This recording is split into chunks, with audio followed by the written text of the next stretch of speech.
নমস্কার বন্ধুরা, রিসি কিচেনে তোমাদের সবাইকে স্বাগত জানাই। আজকে দেখো আমি কাঁচা আম দিয়ে চাটনি বানাবো। এই চাটনিটা কিন্তু আমরা প্রায়শই বিভিন্ন অনুষ্ঠান বাড়িতে খেয়ে থাকি, আর খুব সহজ, কিন্তু একদম ঝামেলা ছাড়াই কিন্তু বানিয়ে নিতে পারবে। এটা দেখো, বানানোর জন্য আমি একটা কাঁচা আম নিয়েছি, এটাকে ছোট ছোট করে কেটে নিয়েছি। তোমরা চাইলে কিন্তু লম্বা করে নিতে পারো, পিসটা যে যেরকম চাও সেরকম করে কিন্তু কেটে নিতে পারো। অল্প পরিমাণে জল দিয়ে গ্যাসে দিয়ে দিলাম, গ্যাসে বসিয়েছি বাটিটাকে। দেখো, একবার যেই এরকমভাবে ভালো করে ফুটে উঠবে আমি কিন্তু এবার নিভিয়ে দিলাম, দিয়ে এটার জলটা ঝরিয়ে নেব। আর এদিকে দেখো, একটা বাটির মধ্যে আমি এই আমগুলো নিয়ে নিলাম, আর পরিমাণ মতো চিনি দিয়ে দিচ্ছি। আমি কিন্তু গ্যাসটাকে ছোট করে জ্বালিয়ে নিয়েছিলাম। এটাকে খুব ভালো করে নেড়ে নেবো। মিষ্টিটা কিন্তু তোমরা তোমাদের পরিমাণ মতো দেবে। অল্প লবণ দিয়ে দিলাম, আর সঙ্গে দিয়ে দেবো দেখো আদা কুচি।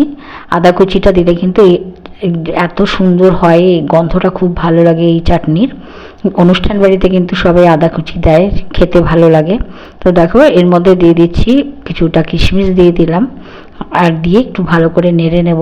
আর এখানে কিন্তু জলের ব্যবহার করব না, চিনি থেকে যে জলটা উঠবে সেটা দিয়েই কিন্তু হবে।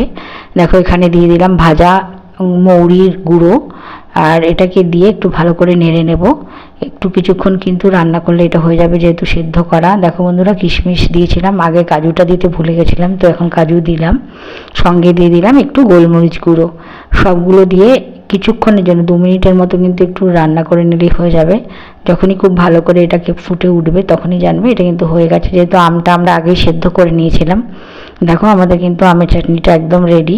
খুব সহজেই কিন্তু বন্ধুরা এটা হয়ে যায়, বেশিক্ষণ লাগে না, 10 মিনিটও সময় লাগে না। এত সুন্দর একটা চাটনি ঘরেতে কিন্তু অনায়াসে বানিয়ে নিতে পারবে। এখন কাঁচা আমের সিজন, খেতেও ভালো লাগে।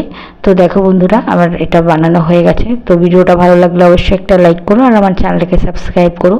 আবার দেখা হবে নতুন আরেকটা রেসিপি নিয়ে। আজকের মতো বিদায় নিচ্ছি, ভালো থেকো, নমস্কার।